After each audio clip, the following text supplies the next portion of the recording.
Okay, next applicant. Makinis, maputi, maganda yung ngipin. Okay, introduce yourself. Hi, I'm Scarlett, and I want to show the world, the universe rather, that I will confidently shake your fries with a heart. Bakit gusto mo magbenta ng fries? Thank you for that wonderful question. To be a tindera is both an honor and a responsibility. If I were to be a tindera, I will use my voice to influence the youth. Thank you. Okay, eto, mas mahirap na tanong. Ano mas masarap na flavor? Cheese o sour cream? If people were to argue between cheese and sour cream, well, everything is good, but in moderation. Thank you. Magaling! Pasok ka na sa top 10! The new Miss Potato Corner is Scarlett! Nasaan na yung 1 million na prize? Anong 1 million na prize? Magluluto ka ng fries. Pasok ka na sa trabaho. Magluto ka na ng dali. Nagugutom ako. Sige po, magluluto na ako. Sino yun? Ay, hi Mare. Uy, kumare. Ikaw pala yan. Hindi kita nakilala.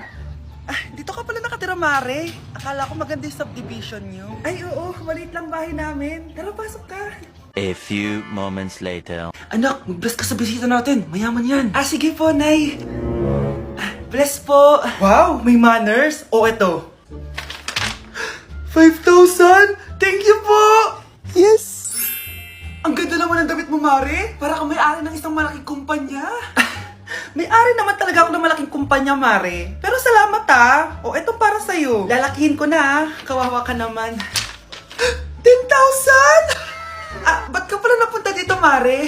Naghahanap kasi ako ng jowa ng anak ko. Bibigyan ko ng 1 milyon, brand new car, at house and lot kung sino man ang mapili ng anak ko. Ay, oo, Mar! Saktong-sakto, single tong anak ko. Hello po. Oh, eto na pala siya. Nay! Ano ba yan? Ayoko sa kanya. Sumunod ka na lang, para yumaman na tayo. Ang pogi mo naman. Ako nga pala si Jana. Ako nga pala si... Mag-isip ka ng pambabaeng pangalan. Venice! Ano sabi mo? Ha? Di ba lalaki ka? Bakit Venice pangalan mo? Ay, hindi niyo po alam? Bakla po ako! Hindi po kami talo ng anak niyo. Pungita ka talaga. Ay, hindi pala sila pwede, Mars. Sorry. Sayang, gusto pa naman kita. Jackpot na, naging bato pa.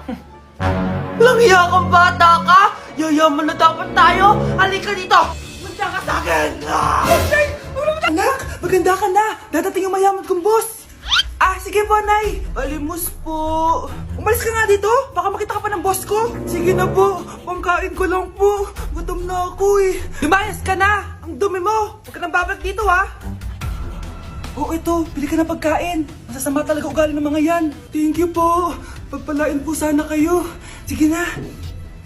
A few moments later. Boss, kamusta? Alam mo naman bakit nandito ako, di ba? Oo. Bibigyan mo ko ng pera. Tama. Dahil ang bait mong tao. Wow, Nay. Yayaman na tayo. 1 milyon ang laman nito. Salamat. Ops. Hindi mo to deserve. Bakit naman? Ang bait ko kaya. Tumutulong kaya ako sa kapwa ko. Parang di naman, Nay. Nay, pumasok yung mabahong pulubi, bakit nandito na naman yan? Boss, pinaalis nila ako kanina. Naalala niyo ba siya? Tauhan ko yan. Sinabihan pa akong madumi. Joke lang yun. Ito naman. Shh! Ibibigay ko to sa karapat dapat at hindi ikaw yun.